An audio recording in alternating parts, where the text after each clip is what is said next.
Inovação, Ambiente e Economia Circular. Este fórum insere-se no projeto APCávado Qualifica, promovido pela Cimicávado, Invest Braga e a Agência de Energia do Cávado, com o apoio do Norte 2020, através do Fundo Europeu de Desenvolvimento Regional. Promover o empreendedorismo do tecido empresarial do Cávado, promover também a internacionalização, enfim, numa fileira específica que foi entendida como, digamos, prioritária, e qualificar também o tecido empresarial. E no âmbito deste terceiro pilar da qualificação, desenvolvemos 3 ações distintas também, uma na área de eficiência energética, outra na área do desenho design pela inovação e uma terceira que é a capacitação do tecido empresarial. Vou dizer que hoje é para mim, enquanto empresário e dirigente associativo, um momento de grande orgulho. Ao ver reunidos nesta sala ilustres representantes da nossa comunidade local e regional, empresários e especialistas de renome internacional nas áreas do ambiente e da economia circular. Vou passar a palavra aos nossos ilustres convidados para este painel. 2 especialistas de renome internacional que nos honram hoje com a sua presença neste fórum. São eles o Dr. Rui Moraes, que atualmente desempenha as funções de Presidente dos Conselhos de Administração da AGER e da Braval, empresa que procede à valorização e tratamento dos resíduos sólidos do Baixo Cávado, e estou certo que nos dará uma visão geral das boas práticas atualmente utilizadas na valorização dos resíduos, neste novo modelo económico, degenerativo, restaurador, de modo a preservarmos o seu valor e a utilidade pelo maior período de tempo possível.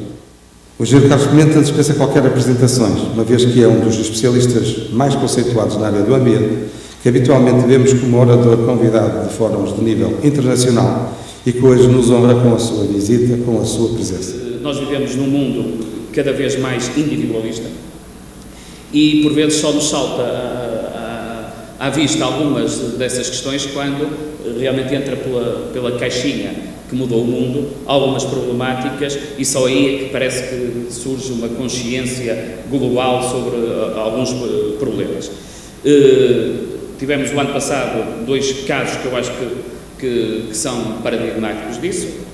A questão, e relativamente ao Dia Mundial do Ambiente, foi algo que foi, através das Nações Unidas, muito debatido, que é a questão dos plásticos, e, portanto, as imagens que vemos constantemente dos oceanos cheios de plástico. Aliás, começa hoje uma exposição no MAT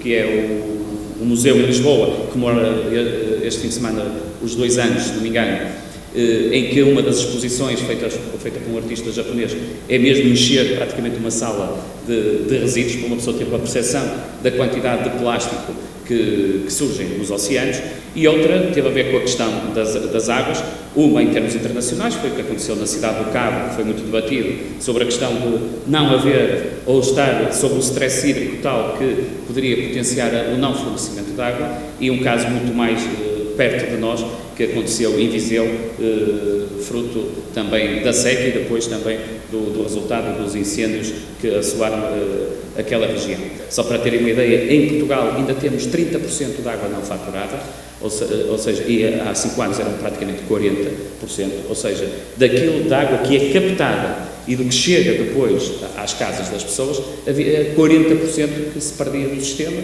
hoje é 30%, nós quando chegámos à GER tínhamos 27% e orgulhámos nestes 4 anos de termos feito um trabalho excepcional em termos técnicos. Eu digo excepcional porque acho que o trabalho feito pelos técnicos da GER foi mesmo excepcional, estamos nos 13%, portanto em 4 anos passamos de 27% para 13%.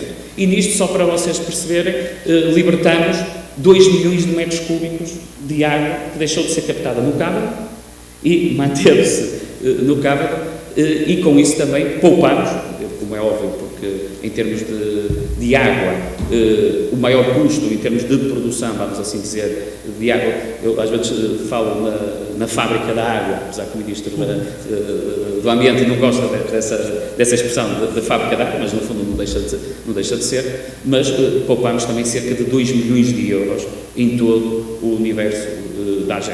Portugal está a perder em média de 37 a 40 milímetros de chuva por década, desde há 6 décadas, o que, em algumas zonas do país, do sul, representa já mais de 20% da precipitação média de quando eu nasci. Pronto. E, no entanto, acontece isso, nós vivemos uma seca enorme no ano passado, como choveu 2 meses este ano, já mais ninguém fala da seca. Faz-me lembrar quando houve aqui em Esposende o problema do mar e da destruição e no resto do litoral, como não tem havido, as pessoas esquecem-se, etc. O que é que aconteceu nos últimos 40 anos, sobretudo em Portugal? Nós, à data da adesão, 1 de janeiro de 86, o país tinha uma situação absolutamente catastrófica em termos de ambiente. Os resíduos que falem bem de utilização eram lixeiras. A parte industrial não tinha esgotos tratados. Os municípios, a começar por Lisboa e Porto, não tinham sequer esgotos tratados. A começar por Lisboa e Porto. Despejavam literalmente no Douro e no Tejo o que fosse. Eu lembro de ter uma zaragata com os presidentes da Câmara de Cascais, Oeiras e Sintra e dizer que ia fechar as praias todas, do Estoril, etc., pondo caveiras à porta, proibindo sequer a utilização da areia, porque era cólera, era hepatite A, hepatite B, hepatite C, coliformes fecais e outras coisas a flutuar no meio da água e que, obviamente, que não era só a questão das diretivas europeias, é que era um atentado à saúde pública. Pronto, e com isso se construiu os primeiros sistemas intermunicipais, as sanestas e outras coisas do género. Portanto, agora, eu gostava de lançar alguma inquietação, e se são coisas, gostava de dar uma inquietação que também é de esperança, mas que é de desafio.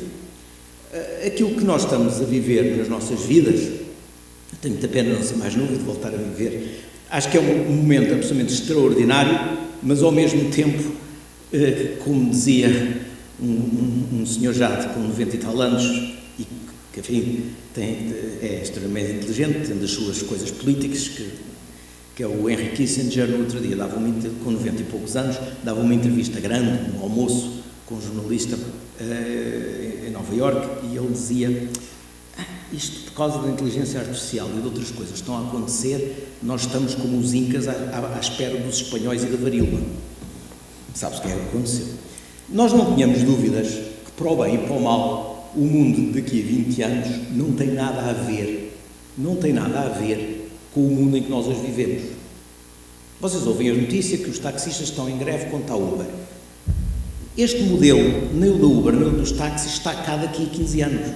Não está. Portanto, não só é a guerra do passado dos táxis contra a Uber, como os dois são passados daqui a 15 anos.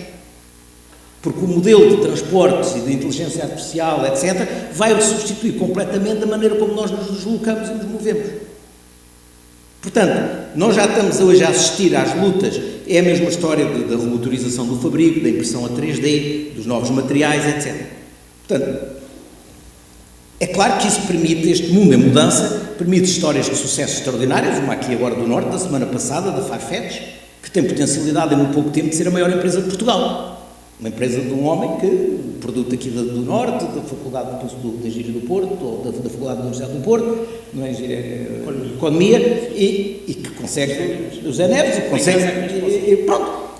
Isto não seria possível, desta forma tão rápida, num negócio mundial, sem esta alteração total dos circuitos. Portanto, para dizer o seguinte, quem está aqui, e sobretudo vês tantas caras jovens, mas também quem é empresário ou quem é gestor público, tem que pensar que está a viver uma mudança que vai alterar completamente coisas tão essenciais como o que é a vida e o que é ser humano.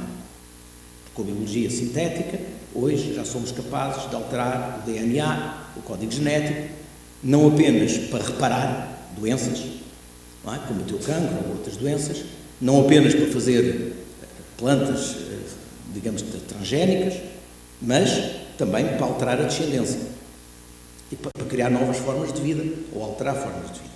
Isso coloca em questão o que é a vida, o que é a mortalidade, o que é o ser humano.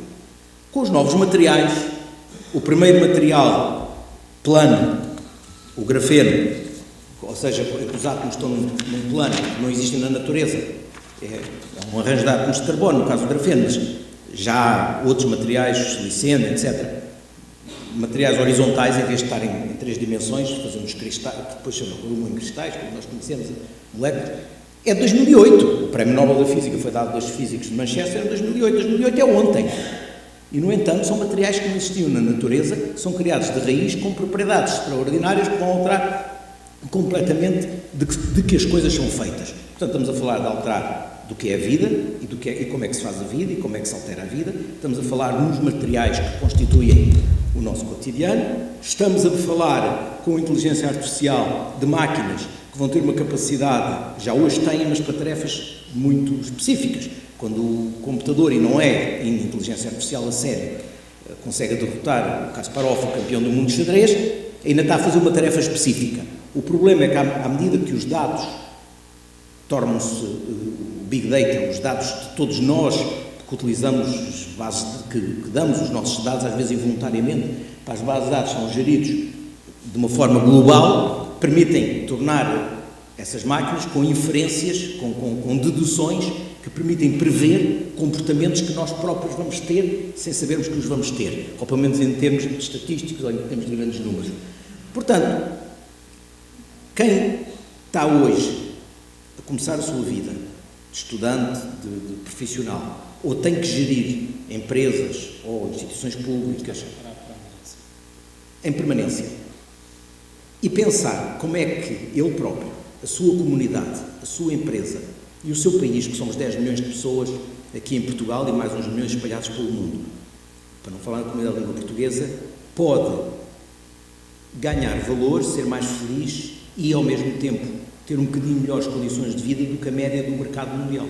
E isto tudo já era um desafio suficiente. Por isso é que eu falei de poesia e de filosofia, porque tem muito a ver sobre os valores éticos. Porque o mundo do Big Brother já o estamos a ver em alguns países. Não, mas para pior. Para pior. Em 1984, o Triunfo dos Porcos, revisitado para pior. Porque nem eles conseguiram prever a capacidade. Se tem cidades na China, fui lá várias vezes este ano, em que as câmaras de vigilância, como esta casa deve ter uma câmara lá fora de vigilância, já tem inteligência artificial embutida, em que não só vê um vulto passar, como sabe que este vulto sou eu e vai associar a tudo o que eu fiz hoje desde que entrei no transporte para vir para cá, etc. E tem o target todo e a partir daí as inferências, se vou comprar o jornal e que jornal, etc. Bom, portanto, onde é que qual é o conceito de privacidade e de liberdade, o que é o conceito do indivíduo, onde é que está o poder, etc. Portanto, nós temos os debates sobre a nova cidadania têm que ser muito sérios. Mas tudo isto que é, ao mesmo tempo, uma oportunidade, um desafio, porque é o homem, pela primeira vez, a entrar a controlar a vida e os materiais, a natureza, os átomos. Aliás, o salto para a física quântica, que é este século é marcado por 2 coisas, pela quântica e pela biologia sintética. E são as duas, uma é a física e outra é a biologia, são os drivers da mudança com uma velocidade e uma profundidade que nós hoje não conseguiremos antecipar. Mas, no meio disto tudo acontece na altura em que o homem destrói a sua casa. Porque não tenham dúvidas do seguinte: em Portugal melhorámos imenso o ambiente nos últimos 40 anos. Imenso. O ambiente de proximidade. Ou seja, eu quando era criança e vivia no Barreiro, o meu pai trabalhava na CUF, saía de casa para o liceu e punha um lenço, saía às 6h45 para apanhar o comboio para Setúbal e punha o lenço assim. Porque lembro-me de cair o candeeiro, com 8 anos, em cima da mesa da sala de jantar, porque o ar era tão ácido que corroía as argolas que aguentavam o candeeiro. Porque cada vez que o contacto 5 da CUF fazia ácido sulfúrico arrancava, vinha uma nuvem de ácido sulfúrico, e quando não soprava do ácido sulfúrico, soprava da siderurgia que vinha do Seixal, e quando não era da siderurgia eram os adubos da CUF, da UFA, e portanto nós vivíamos debaixo de uma poluição que caía com o nevoeiro do Tejo, que caía em cima de nós todos. É claro que a esperança de vida média na altura era 20 anos a menos do que é hoje. E as doenças pulmonares, infecto-contagiosas, por aí fora.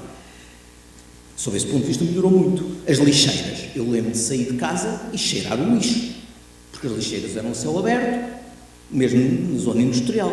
Portanto, o ambiente de proximidade melhorou imenso. Basta ver a zona magnífica, a Ribeirinha aqui de Esposende, os jardins públicos. Não há comparação. O tratamento da água, não há comparação. O que é que piorou de uma forma dramática? Foi o ambiente global. nós continuamos a pensar de que o mar e a atmosfera são a lixeira comum da humanidade e que tudo o que a gente atira, esta garrafa, vai demorar vários séculos, ou este plástico que aqui está a desaparecer. O que ele vai acontecer é que ele vai se partir em pedacinhos pequeninos, vai entrar no ciclo alimentar pela boca dos peixes e depois entra no nosso corpo. E nós hoje pescamos um peixe do mar e ele está cheio de microplásticos. Para não falar de algumas aves que não se conseguem alimentar porque já têm o estômago tão cheio de plástico, não é? Portanto, não dá. Para não falar de outras coisas, este plástico não quebra, porque tem um aditivo que o nosso corpo percebe como hormona feminina. Eu fiz um seminário em 98 no Parlamento Europeu a tentar proibir esse aditivo, ainda hoje não está proibido. O bicho morre.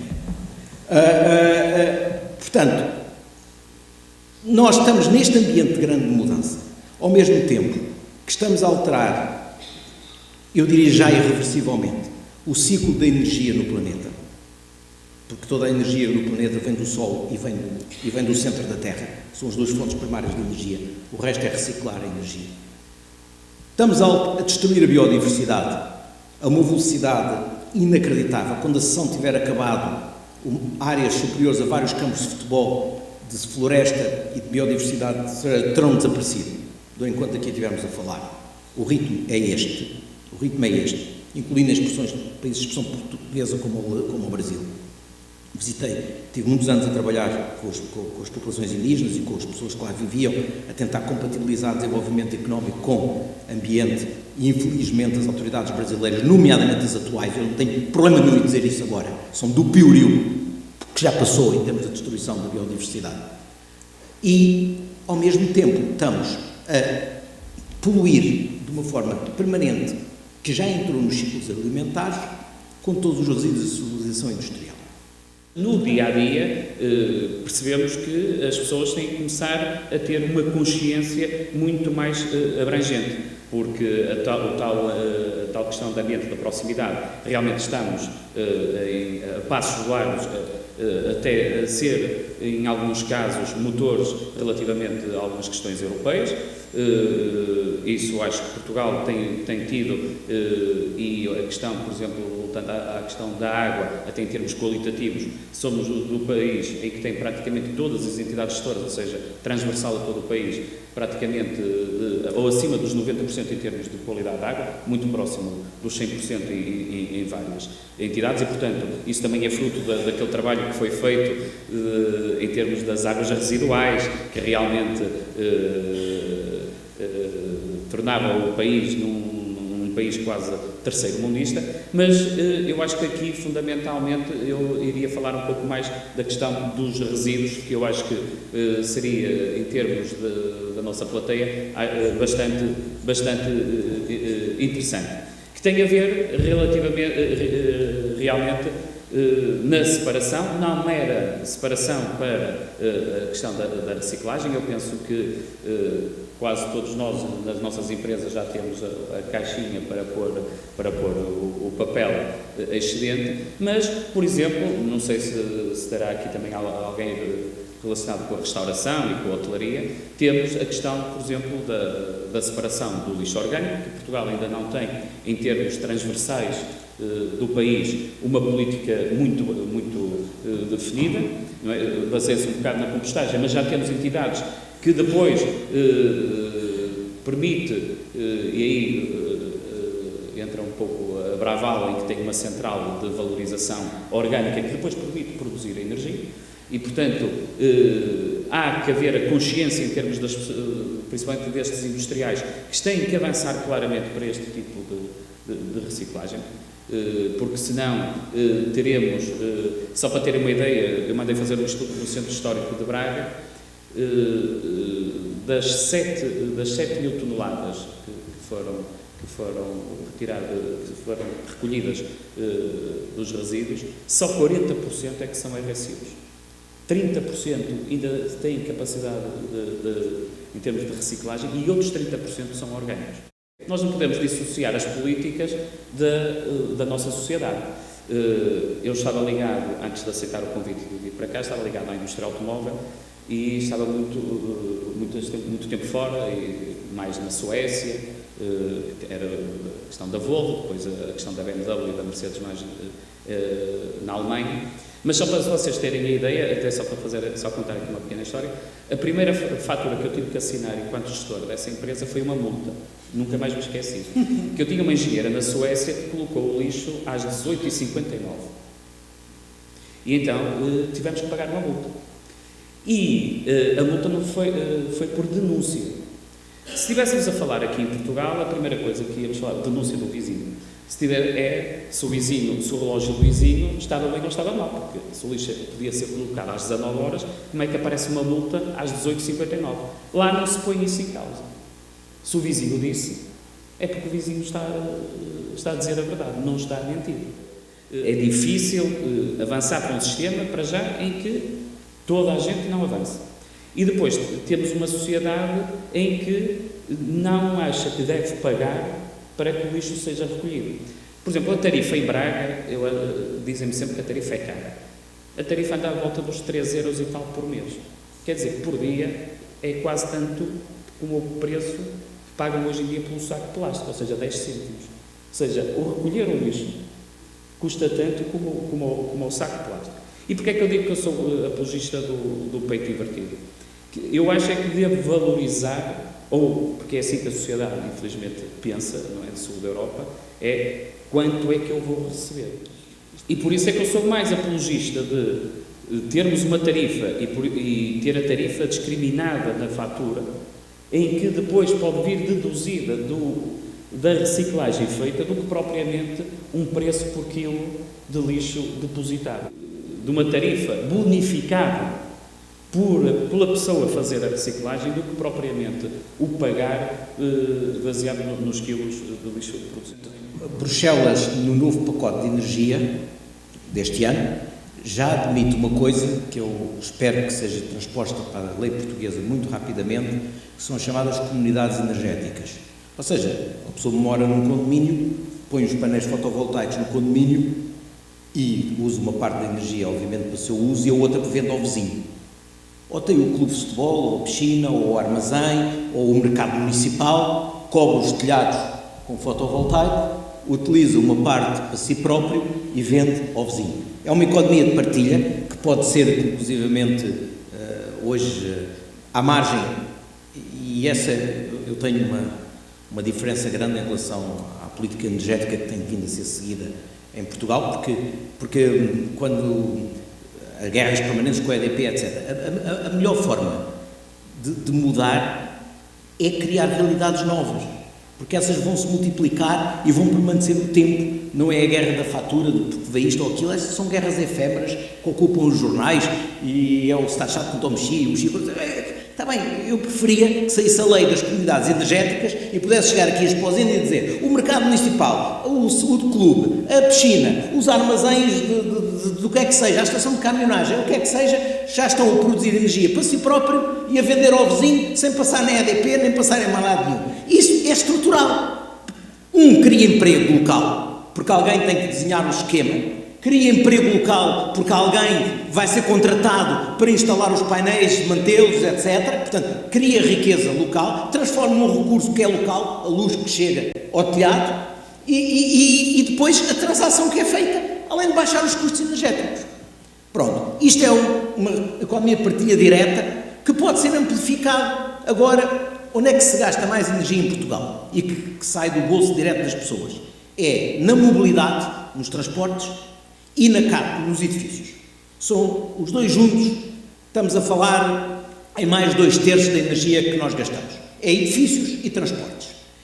E o potencial no fundo, eu quando dou aulas, começo sempre por dizer: ninguém bebe petróleo, ninguém respira gás, ninguém come carvão. E estar tempo mais ao sol também é mau. Portanto, a energia primária, as fontes primárias de energia, que eu mencionei, estas 4 agora, elas são ótimas se existirem, claro, faz parte do planeta e do nosso universo, mas o que nós precisamos não é disso. Nós o que queremos é algo que nos permita transportar de Esposenda até ao Porto, algo que transforme que ajuda a produzir o fato que eu aqui tenho vestido. A energia útil. Eu preciso de luz para ler, eu preciso de arejamento e de calor e de frio, eu preciso de energia para os processos industriais, eu preciso de energia. Portanto, eu tenho que pensar como é que eu posso satisfazer as minhas necessidades de energia da forma mais eficiente. Porque eu posso satisfazer a minha necessidade de energia, eu conto duas coisinhas curtas, mas são dois exemplos concretos. Estava eu um dia no escritório, quando estava ali a fazer projetos com o Sr. Lima, e telefone-me o pároco de uma aldeia ali da margem sul do Tejo, onde nós estávamos a fazer um parque eólico. E nós apoiávamos lá o centro de dia e o centro da terceira idade como parte do nosso apoio social que sempre fizemos das comunidades onde fazíamos os parques eólicos. Aliás, sempre foi uma linha de orientação que eu e o Sr. Lima tivemos de que, onde as energias renováveis entram, a comunidade onde vive tem que sentir elas como suas também. O que pressupõe também que haja algum benefício, não apenas os 2,5% de taxa ou o aluguer dos baldios, mas também qualquer outra coisa que saia, seja ela para o teatro, para as comédias do Minho, seja ela para o ambiente, Fundação Lobo, seja ela coisas da sociedade. E então o parque telefonou-me e dizia-me que no centro, onde não era o centro de dia, era o outro onde também as pessoas mais idosas da aldeia, porque os novos foram-se embora, ficaram os mais idosos, viviam e dormiam, que já tinha morrido um com frio, e que eles não tinham dinheiro, tinham um sistema de aquecimento muito velho, que funcionava muito mal, que era a fuel ou o que é que era, já não me lembro, mas que era desatualizado. E eu pergunto ao telefone, ao padre, Sr. Padre, desculpa lá uma coisa, e como é que está o telhado? Oh, Sr. G, nem me fala, isto até chove cá dentro. Está bem. Então, como é que estão as janelas? Bem, isto a gente põe lá uns chouriços e tal. Eu digo, Sr. Padre, o balde, quando você tem um balde roto e precisa de água, é um bocado indiferente se vai à mangueira, se vai ao poço, se vai ao rio, porque quando chegar a água já não está dentro do balde, ela sai pelo fundo. A primeira coisa a fazer é tapar o fundo ao balde. E depois vamos discutir como é que enchemos o balde. Portanto, a primeira coisa é que o seu centro é um balde roto. E, portanto, estar a gastar dinheiro agora num sistema novo de aquecimento, sem reparar o resto. Ora, a maior parte das nossas casas são baldes rotos. E às vezes são baldes rotos não só para o frio, para o calor também. Porque tem paredes viradas a sul, sem sombreamento, e depois temos ar-condicionado cá dentro para baixar a temperatura, porque está tudo a aquecer os vidros e entra o sol lá dentro. Eu costumo dar um exemplo, digo sempre assim aos alunos, vocês que estão a pensar em arquitetura e ambiente, façam uma primeira coisa que é ir a Fátima. Eu digo isto como provocação, nem todos são católicos, então, portanto, mandá-los ir a Fátima. Sim, que vocês vão a Fátima, ver a Igreja Nova. A Basílica que lá está agora, cujo caderno de encargos foi feito pela Faculdade de Engenharia do Porto e que os bispos tiveram a inteligência de pôr um concurso público internacional com base num caderno de encargos muito rigoroso sobre luz, arejamento e aquecimento. Vocês entram lá e aquela Basílica que tem milhares de pessoas, 7, 8 mil pessoas, ou mais até, e que é extremamente difícil, porque, como o Presidente da Câmara sabe, que é muito mais difícil aquecer, arrefecer e arejar e iluminar num sítio que tem 0 pessoas, e depois 8 mil, e depois a seguir 100, do que uma casa, em que temos 4, 5 pessoas, um agregado familiar e tem um padrão de utilização muito mais estável. E o arquiteto, que era um senhor já de idade, grego, professor, definia a arquitetura como a arte de moldar a luz natural. Era tão bonito. For me, architecture is the art of molding natural light. E ele realmente meteu a luz dentro da catedral. Até o fundo, todo em dourado, como se fossem igrejas bizantinas que eles representavam como na Idade Média, o céu religioso como em dourado, e ajuda a refletir a luz. As entradas da área norte, para ter arejamento a norte, que vai aquecendo e sai a sul. A maneira como com superfícies que não se percebe, mas são refletoras, leva a luz até à cripta. Portanto, o arejamento, tudo isso. Se nós não pensarmos a sério na forma como construímos a cidade, até as cores, as nossas cidades em Portugal aumentaram 1,5 grau. Eu não gostei do título do Público de anteontem, porque dizia que as cidades portuguesas são as que menos sofrem com a alteração climática. Está errado e está certo.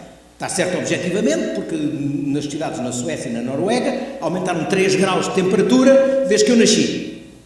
As cidades do sul da Europa é só 1,5 grau. Mas 1,5 grau em média, isto a média é uma coisa, nós comemos os dois um frango, eu como 4 quilos do frango ali, o meu colega só come a ponta da asa, há crise, vamos diminuir todos 20% do que comemos.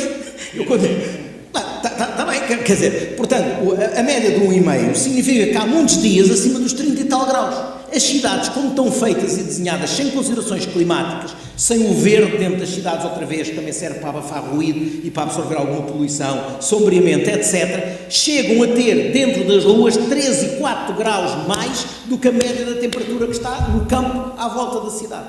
3 a 4 graus mais é uma conta enorme de refrigeração, para não falar nos problemas de seca, etc.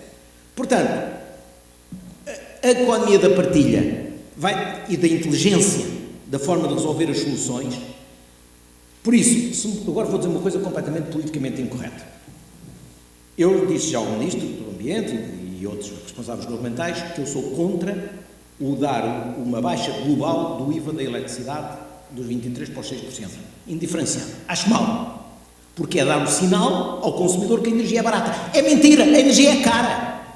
A energia é cara. É um recurso caro cuja utilização provoca problemas graves a nível planetário. Ou seja, portanto, a energia é cara. E mais, nós utilizamos-la muito mal. Portanto, não se pode dar um sinal geral. Agora, há problemas sociais? É preferível dar o desconto de formas mais moduladas, desde o IVA até um determinado nível de consumo, ou o IVA das energias provenientes de fontes não poluentes, de fontes limpas, que não paguem um IVA mais baixo e as outras pagam um IVA mais alto, ou então fazer coisas muito simples, que é, eu estou a dar sugestões não pensadas. Tudo isto tinha que ser trabalhado, quantificado, modelizado. Está tudo a ser pronto, muito obrigado. Mas dar coisas tão simples como permitir, em vez de dar o desconto no IVA, dar uma espécie de um ticket de restaurante que pode ser trocado por o passe da mobilidade pública, por exemplo, para acesso aos transportes públicos. Ou pode ser dado e trocado pela compra de um equipamento qualquer, desde o frigorífico à máquina de lavar, o que é que seja, de classe A, mais. Ou pode ser utilizado para um investimento de aumento da eficiência energética, desde o isolamento de um telhado até o que é que seja. Ou seja, soluções criativas que vão buscar aquilo que os chineses diziam no seu ditado: se alguém tem fome, não lhe dês um peixe, dá-lhe uma cana de pesca e ensinou a pescar. Porque dar só o desconto é dinheiro que as pessoas gostam de receber, sobretudo quem tem pouco dinheiro e quem vive com dificuldades, mas que se vai ao fim do mês. Dar o mesmo dinheiro, não estou a dizer para dar menos dinheiro, mas dar o mesmo dinheiro, mas de uma forma que ele estruturalmente vai gastar menos energia, significa que quando vier a crise e esse desconto acabar, porque voltam a subir o IVA, porque há falta de dinheiro no Estado para pagar a dívida ou o que é que seja, a pessoa já consome menos energia na sua casa, ou consome menos energia para se deslocar, ou consome menos energia, e o problema da energia é central. O problema da energia é central em termos dos problemas ambientais do mundo. Portugal, a sua maior despesa na balança de pagamentos, ou seja, naquilo que mandamos para fora de dinheiro que cá produzimos, é energia. Nós importamos, hoje ainda, 3/4 da energia que consumimos. É muito. São milhares de milhões de euros por ano. E mais, eu costumo dizer isto aos membros do governo, nós não controlamos quando pagamos. Porque aquilo que nós pagamos, os 3/4 da energia que nós pagamos, só depende de duas coisas que nós não controlamos. É o preço do petróleo que arrasta indiretamente o gás e o carvão. Basta ver, hoje já está nos $80, há 2 anos estava nos 40, dobrou, nós pudemos fazer alguma coisa? Não. Usamos os mesmos litros? Usamos. Pagamos o dobro por isso, aos árabes, aos angolanos, aos nigerianos, etc. Pagamos. Estamos a falar de pagar a mais, por ano, mais do que a guerra dos professores das carreiras. Por ano. Segunda coisa que depende, a taxa de conversão do euro para o dólar, porque essas fontes primárias de energia são pagas em dólar. Depende de nós? Não. Agora, aquilo que eu faço de eficiência, economia da partilha, nos transportes, porque em vez de ir uma porção de carros com um passageiro, vão menos carros com mais que um passageiro, ou há mais transportes públicos, ou outro tipo de mobilidade. Isso é permanente. O sol, o vento e a água que eu transformo em energia que posso utilizar em Portugal, seja no telhado da casa que falámos há bocado, seja no parque eólico, seja na hídrica, seja na utilização de resíduos na valorização final, etc. Portanto, nós temos que ter uma estratégia. A estratégia do ambiente é uma estratégia que nos faz ganhar dinheiro. porque substitui a queima de combustíveis importados e poluentes e ineficientes, porque quando eu queimo carvão em Sines, por cada 3 toneladas de carvão, tenho 1 tonelada equivalente de energia elétrica, 2/3 ficam logo em fumo, cinzas e água quente para os surfistas, ponto. E eu, obviamente, pago na conta da luz as 3 toneladas, não pago uma, a eficiência é 33, ou quando queimo gás na tapada do outeiro, só utilizo 60%, nem tanto, 56%, 57%, e o resto fica em perdas, aquece a água do rio e atira poluição para a atmosfera pela chaminé, ponto. Aqui a explosão de ambiente acho que é um excelente exemplo disso, é aquilo que nós podemos fazer em termos de sensibilização, em termos da população, porque também é claro que é muito bonito, podem vocês estar a pensar, estar aqui alguém a falar sobre isto e depois vermos que existe toda uma população desinformada sobre estas questões, não é? Nós podemos estar aqui a falar, mas não deixa de estar, e eu também sinto isso em Braga, o senhor que tem a vacaria, o que lhe importa é saber como é que rentabiliza e se depois temos que os resíduos vão para uma linha de água ou não vão, está pouco preocupado, o que importa é o resultado económico no final do dia. Temos é que, cada vez mais, trabalhar numa consciência global das pessoas, perceber que existem estes custos inerentes pelas más práticas e aqui os empresários têm um papel fundamental porque, e também como disse o engenheiro, até pode num curto prazo termos aqui algum resultado económico por ter uma má prática, mas o resultado final num médio e longo prazo é exatamente o contrário.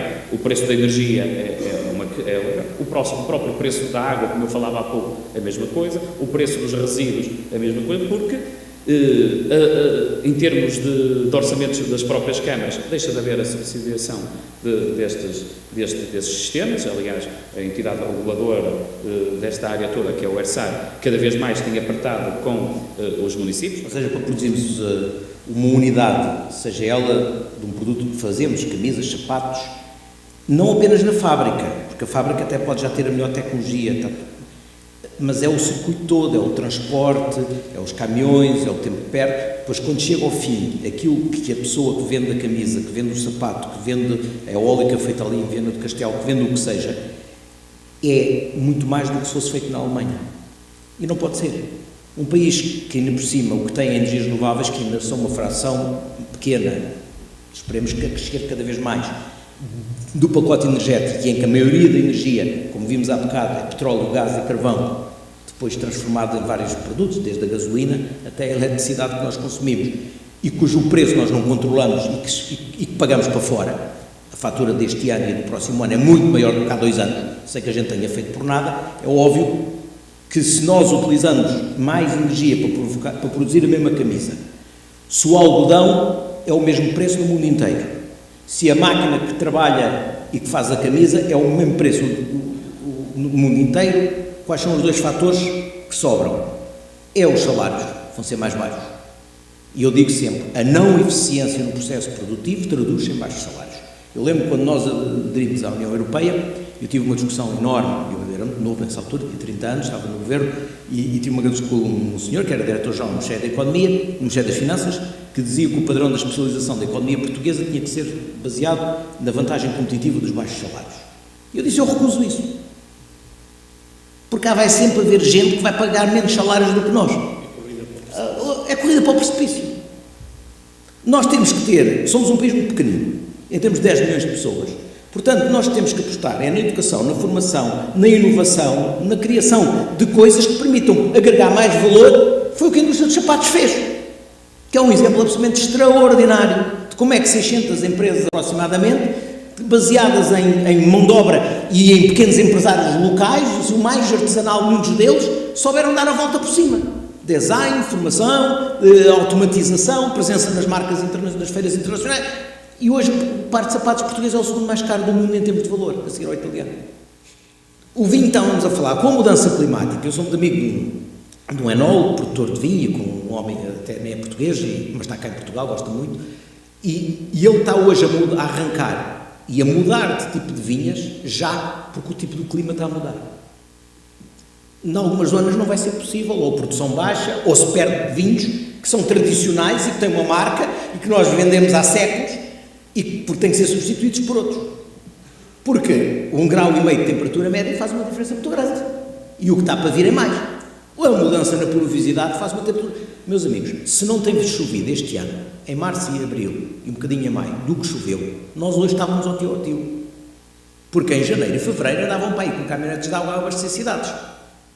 Choveram aqueles 2 meses e já está toda a gente a pensar que não há problema de hidrologia. Não há. Por isso, nós temos uma possibilidade grande em Portugal, porque como somos poucos e temos hoje um nível de educação e informação que nunca houve na história de Portugal. Hoje nós temos gente muito boa em tudo, desde as profissões que falávamos há bocado dos sapatos, até chefes de cozinha, passando por futebolistas, ou treinadores de futebol, ou por maestros. Nós hoje temos, não apenas... Portanto, existe formação em Portugal. Portanto, temos que ter políticas que levem a que neste mundo em mudança, que falámos no início, e com os constrangimentos ambientais que temos, saibamos aproveitar recursos que sejam ou naturais ou culturais, porque know-hows é saberes, é presenças, é língua, é o que seja, para pôr-nos no valor para o mercado mundial. Porque somos tão pequeninos, temos essa vantagem competitiva. Não podemos é pensar que o ambiente não vai mudar. O ambiente vai mudar e muito. Os riscos são muito grandes, desde inundações a problemas com o mar, desde secas. Estamos num mundo em que o ambiente global vai afetar. Isto implica tudo. Implica o Sr. Presidente da Câmara, no desenho dos jardins, pensar em espécies que consomem menos água. Ponto. E a pouca água para essas espécies que tem que ser regada, seja água reutilizada e que não serve para beber, mas que eu possa reutilizar. Isto é uma guerra que eu tenho há 40 anos. Eu uma vez, e eu termino aqui com esta história porque é verdadeira, estamos em 89, eu estava no Parlamento Europeu em Bruxelas, já estava nisto das mudanças climáticas e tinha sido tutela das águas. E dava-me raiva que em Lisboa, nessa altura, perdia-se 50% da água, era perdida. Hoje é 8%. Um trabalho notável que foi feito a nível da EPAL. Portanto, reconhecer técnicos portugueses, software português, qualidade. Portanto, o que seu a seu dono, um trabalho notável. Mas na altura perdia-se 50% da água. Então eu peço uma audiência ao Primeiro-Ministro, ao professor Cavaco Silva na altura. E chego lá, e ele dá-me audiência, eu chego de Bruxelas, vou lá ter com ele, e ele cumprimenta-me, eu digo, então que vem aqui, Carlos Pimenta? Eu disse, eu venho para lhe dar os parabéns. Ele percebeu que eu estava a gozar com ele, não é? Ele disse assim, deixa-me das ações, o que é que você quer? Não, eu venho lhe dar os parabéns, porque o senhor é Primeiro-Ministro de um país muito rico. Porque só um país muito rico é que pode ir buscar água a Castelo de Bode, que fica a mais de 100 km de Lisboa, bombá-la com energia elétrica que custa uma fortuna, tratá-la química e bacteriologicamente para obter a dezenas de parâmetros de qualidade e ter uma água estupenda, e depois regar ruas, apagar fogos, lavar carros, lavar barcos, regar jardins com esta água que foi buscada a Castelo de Bode e custou uma fortuna. E depois, ainda por cima, ainda perde metade. É óbvio, só um país muito rico é que pode fazer isso. E faz mal. Ele riu-se e depois pediu-me sugestões e depois começou-se um trabalho a sério. Portanto, esta noção de que hoje ainda há muitos sítios no país onde estamos, não digo a 50%, mas estamos a 30% e 40% de perdas, não está resolvido em todo o país. Não há muita coisa para resolver na água, mas há muita coisa para resolver no resto de tudo, e com isto fico. Eu não posso acrescentar nada ao que vocês disseram, era o que faltava, vocês é que são os especialistas e sabem imenso sobre isso. Eu posso-vos dar um exemplo, e de forma breve também, daquilo que é gerir um município defendendo estes mesmos interesses que aqui foram apresentados de forma tão brilhante. Nós temos 21 anos de educação ambiental no Concelho de Esposende. Há uma consciência coletiva da nossa comunidade em relação à importância de respeitar o ambiente. Nós somos Parque Natural do Litoral Norte, como evolução de uma área de paisagem protegida. E isso tem diferenciado claramente aquilo que é o nosso território, porque o território é fundamental do ponto de vista ambiental. Olhar para a nossa parcela de terreno, entre aspas, de território, para aquilo que podemos fazer em função da população que nela habita, tornar-nos atrativos, olhar para o conjunto de limitações que vieram junto com o plano de ordenamento do Parque Natural, com o seu regulamento, não como um problema, mas como uma oportunidade. Porque é do futuro que se trata. É de salvaguarda dos valores ambientais, de futuro que se trata, de qualidade de vida efetiva para as pessoas. E isso é que nos torna diferenciadores e capazes de atrair a população para o Concelho de Esposende. deu exemplos magníficos, Sr. Engenheiro, em relação à deterioração ambiental que existia quando da sua infância e do local onde nasceu, comparativamente com o dia de hoje, com o nosso município, concordará que é um paraíso relativamente àquilo que se vivia no passado, principalmente nas zonas mais industrializadas. E, portanto, isso para nós é uma marca, porque o Parque Natural do Litoral Norte é o litoral de Esposende, não é de mais município nenhum.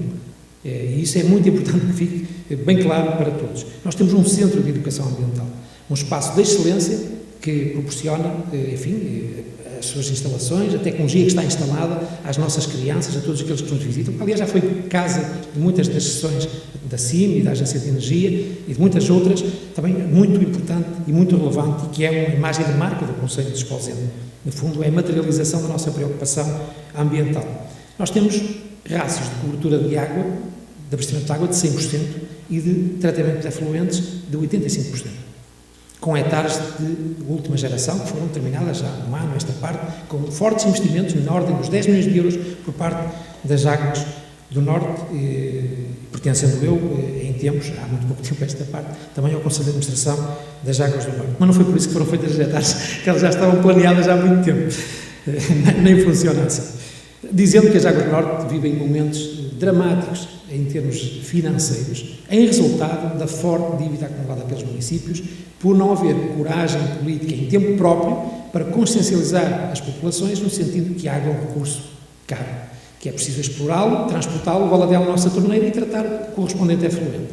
E se não perceberem isso, se acharem que é a natureza que nos dá água todos os dias e que isso não tem custos, pois naturalmente que se cria um problema de sustentabilidade económica ou financeira que é insanável se não houver um dia mais tarde alguém que tenha a coragem política para o fazer, mesmo que isso advenha e deveria advir de políticas da Administração Central. Isto defendendo a posição de um autarca que herde uma situação dessas. Falou-se de terras de bolo. O meu colega de terras de bolo, se neste momento apresentar uma fatura de 15, 20, 30 euros a cada pessoa que não pagava absolutamente nada, ou 70 cêntimos, lá quando é que era, perde as eleições. Tão simples quanto isto. Aliás, há o exemplo aqui de Barcelos, que resultou, como toda a gente sabe, muito em função de uma luta pelo preço da água. E, portanto, também não se pode pedir a um autarca essa autoimolação política em resultado de um facto. Não, eu acho que isso pode muito bem ser... existem as orientações da ERSA, nós sabemos, todos conhecemos a legislação em torno disto, mas a verdade é que não é efetiva. E deveria ser, por parte da Administração Central, claramente assumido que todos têm que fazer isso para cumprirem, para que as Águas do Norte, a exemplo, no fundo, da empresa que nos serve aqui na região, possa ser economicamente sustentável. Caso contrário, vamos ter sempre um problema enorme. Atenção que a dívida de alguns municípios é de milhões e milhões de euros, ultrapassa as dezenas de milhões de euros. Portanto, não estamos a falar de meses trocados e é uma dívida que está sempre a acumular, porque continua a não cobrir a despesa. Portanto, isso é um assunto extremamente importante e que merece atenção. Em Esposende temos uma recolha seletiva, o conceito de reciclagem já por aqui anda há muitos anos e o conceito de reutilização também. Temos também inúmeros projetos em termos daquilo que é, no fundo, a nossa atenção ao ambiente. Há um projeto, e vou só falar deste um pouquinho, que é o OMAR, um projeto que é uma parceria entre o ICNF e também este conceito das parcerias e de estarmos cada vez mais próximos dos organismos da Administração Central são fundamentais, entre o ICNF, entre a Universidade do Minho e o município de Esposende. Mais de 1 milhão de euros que estão neste momento a ser consumidos, e ainda bem, com um projeto muito importante. Estudar, monitorizar o nosso mar. Cerca de 80 km quadrados, 5 km para o mar e 16 km de costa, sensivelmente. Estudar a biodiversidade, estudar os habitats. Estudar e depois partilhar conhecimento. Foi uma premissa, desde logo, que o Vasco nos colocou, era importante que todo o trabalho que fosse feito fosse devidamente partilhado. Porque alguém disse aqui também que para amarmos qualquer coisa, para protegermos, é preciso conhecer. E nós, em boa verdade, temos aqui o mar ao lado, mas apenas conhecemos porque vamos lá dar um banho, quando a água não está muito fria, na época balnear. De resto, sabemos muito pouco sobre o mar, com exceção da nossa comunidade piscatória. E passamos a saber hoje muito mais sobre o nosso mar, nomeadamente sobre as suas problemáticas, e estou-me a lembrar das redes fantasma, por exemplo, do que é a poluição dos mares através do abandono das redes, das artes da pesca, que acabam por ser um problema também muito relevante. Isto serve para a sensibilização, e já o fizemos no nosso Centro de Educação Ambiental, para a sensibilização da nossa comunidade, nomeadamente dos pescadores também, relativamente a estas matérias, e para um conceito de conservação da natureza, cada vez mais efetivo, não só da porção da terra, mas também do mar que está aqui, mesmo ao lado. E claro, Esposende é mesmo isto, é natureza. Esposende é natureza, é felizmente um conceito de evolução que também em termos urbanísticos soube manter uma imagem urbana fantástica e atrativa, agregada depois a toda esta beleza natural. Eu peço desculpa por estar a dizer isto em causa própria, mas eu não consigo, é assim mesmo que eu penso. Atenção que eu também tenho melhores referências sobre Braga, sobre o seu património, eu sou claramente, eu gosto muito do meu país, acima de tudo, mas não posso deixar de defender estes valores que são fundamentais e que nós tanto lutamos para os preservar. E reparem que não é simples, não é só dizer eu gosto muito da natureza, não, é preciso tomar decisões. Eu disse aqui ou em sessões públicas, que se vier uma empresa para Esposende, está aqui, estou aqui representantes precisamente dos interesses económicos, legítimos, se me permitem, se vier uma empresa para Esposende que põe em causa de alguma forma a componente ambiental, eu não aceitarei essa empresa em Esposende se puder fazer algo para impedir. Assim, com as letras todas, nem que empregue 1000 pessoas, não quero saber. O dano seria muito maior. O Sr. Engenheiro Carlos Pimenta acabou de dizer agora um bocadinho. Seria muito pior do que não aceitar a empresa. O nosso tecido empresarial é à volta das micro, pequenas e médias empresas, de forte base tecnológica, se assim for possível, diversificadas, para não entrarmos em setores que depois, entrando em crise, geram desemprego. Portanto, é por aí que nós queremos evoluir, sempre, mas sempre, mantendo a qualidade ambiental como o nosso maior ativo em termos de desenvolvimento do futuro deste concelho. Enquanto for possível, pelo menos enquanto eu andar por cá, vai ser assim. Enquanto for possível, acho que até o próprio país, se me permitem a arrogância do desafio, deveria perseguir claramente estes objetivos e esta forma de se enquadrar no desenvolvimento. E vou passar aqui à frente um pouquinho a parte da economia circular, já aqui foi falado, não vale a pena, toda a gente percebeu o que estava aqui, no fundo, em discussão em relação a esta matéria. Nós temos uma série de projetos ligados à sustentabilidade, aproveitando esta relação que temos, esta interação com a educação. E falando de sustentabilidade, porque aqui foi falado, e toca na minha área profissional também, eu acho que está a tardar uma legislação que de alguma forma imponha regras concretas em relação à edificação. Aquilo que acabou por falar, daquele exemplo do balroto, é verdade, as nossas casas são muito ineficientes em termos energéticos e perde-se imenso com isso. E há coisas que é possível fazer praticamente dentro dos mesmos custos, ou se tiver um custo mais elevado à partida, vai poupar depois durante toda a vida útil do imóvel. Como conceitos, por exemplo, basta isso, basta um conceito de desenho da arquitetura bioclimática. O que falou do sombreamento azul, por exemplo, só isso retira imensa, metem-se fachadas em vidro, voltadas a sul, um absurdo completo. Não faz sentido isso, tem que haver, o conceito de sombreamento é o mais básico daquilo que é a arquitetura bioclimática. Mas, por exemplo, hoje, com os painéis fotovoltaicos, é com custos reduzidos, não estamos a falar de nenhuma fortuna. Painéis fotovoltaicos com baterias para acumular energia nos picos, é possível uma redução de energética muito, muito relevante em termos daquilo que é o consumo, no fundo, dos eletrodomésticos, daquilo que é o consumo normal numa habitação. A geotermia, por exemplo, para o tratamento do ar, da temperatura do ar e a circulação do ar interno, da qualidade do ar interno dos edifícios, é hoje um conceito simples. É basicamente enterrar um tubo debaixo do chão a cerca de 2,5 metros, 3 metros de profundidade, onde a temperatura é mais ou menos constante e consegue-se um equilíbrio, um controle da temperatura do ar, quer no inverno, quer no verão. São coisas simples, não implica custos muito elevados. Depois um dispositivo para fazer a recirculação desse mesmo ar. Ou então a biomassa, por exemplo, aproveitar tudo aquilo que andamos a deitar para os caixotes do lixo para ser tratado, quando isso pode claramente ser usado para a energia, para o aquecimento das nossas casas. Isto é básico. E quase todos os dias andamos aí na rua e vemos pessoas a despejar sacos de relva dentro dos contentores. Continua a ser assim, pese embora nós andemos sempre a massacrar e a dizer que não se deve fazer isso, não se deve fazer isso. Porque nós temos centros de compostagem para tratar esses resíduos e acabam por onerar, porque depois é ao entregar. Como no aterro, é preciso pagar a tonelada. E, portanto, andamos a pagar, e o Rui Moraes falou aqui muito bem, quer dizer, andamos a pagar para coisas que não deveriam estar lá. E isso é uma questão de educação, no fundo, para os comportamentos ambientais que devem ser perseguidos. Nós temos um projeto, temos também aqui no nosso concelho, como é óbvio, há muito tempo esta parte, em parceria com a Reso Lima, um projeto de recolha seletiva do papel, do vidro, das embalagens, dos óleos alimentares, há muito tempo, até dos círios e das velas dos cemitérios, até isso que acaba por entupir e preencher aí tudo o que é contentores, dos pneus, das sucatas, dos tóneres, das pilhas, tudo isso é já, desde já, tratado de forma seletiva aqui em Esposende. Depois temos o projeto ECO, no fundo, para regular aquilo que são as atividades do nosso mercado municipal e tentar também ir aproveitando e separando tudo o que lá existe. E depois, o nosso projeto, a cereja no topo do bolo, diria eu, que é a nossa loja social. E a loja social é, para além de um grande projeto social, é um centro de troca. E isto é que é a economia circular. É, no fundo, ter lá as coisinhas velhinhas em casa e levarmos-las para ali, velhinhas, não quer dizer que seja assim, que não usamos, que deixaram de ser usadas por algum motivo, e poder trocá-las. E evitar que outras pessoas tenham que comprar outros produtos que iriam consumir os tais recursos naturais que teriam que ser extraídos. É um mega, peço desculpa, mas é um mega projeto, porque temos muita coisa precisamente ligada a essa área e vai desde o móvel até ao sapato, se quiserem. Portanto, quer as trocas, quer o apoio que damos também em alimentos, etc. Mas este é um projeto muito importante, que funciona muito bem, trabalha em rede, incluindo todas as instituições do nosso Conselho, um projeto até já premiado a nível nacional. Para terminar, a questão das alterações climáticas, nós sofremos imenso, o litoral de Esposende sofre imenso com as alterações climáticas, não só, mas também com a componente energética. Eu recordo um fórum que fizemos aqui, um seminário internacional em setembro de 2014, em que tivemos 400 pessoas aqui no Hotel Ofir a discutir estas matérias, das alterações climáticas, da erosão costeira. A conclusão tem a ver, as alterações climáticas ainda têm um peso de cerca de 10%, foi o que falaram os especialistas, 10 a 15% daquilo que está a acontecer no nosso litoral em particular, entende-se?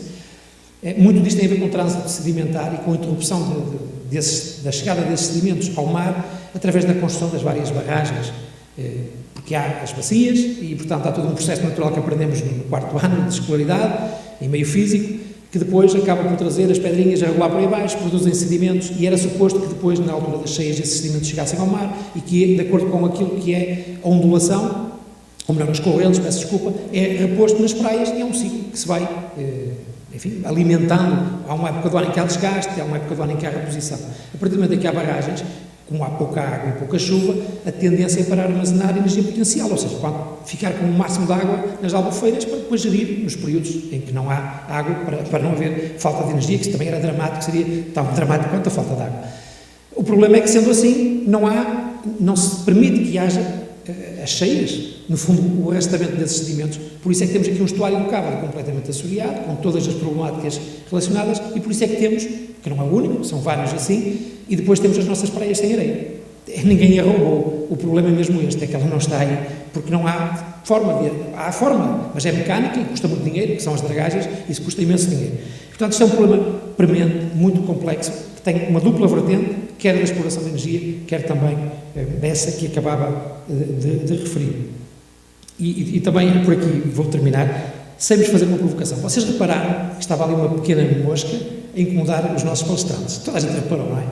Vamos transformar-nos em pequenas moscas, se me permitem, e incomodar a sociedade em relação àquilo que deve ser feito para alterarmos estes comportamentos. Nós temos a obrigação de o fazer. Pequena, mas incomodava 3 homens fantásticos que tínhamos aqui. Portanto, vamos tentar fazer assim, incomodar a nossa sociedade, interpelá-la também, para conseguirmos, de facto, atingir estes objetivos, porque só assim é que poderemos deixar um planeta melhor do que aquilo que encontramos, que penso que é o básico daquilo que temos que fazer, é deixar este mundo um pouco melhor do que aquilo que encontramos. Muito obrigado e boa tarde e parabéns a todos.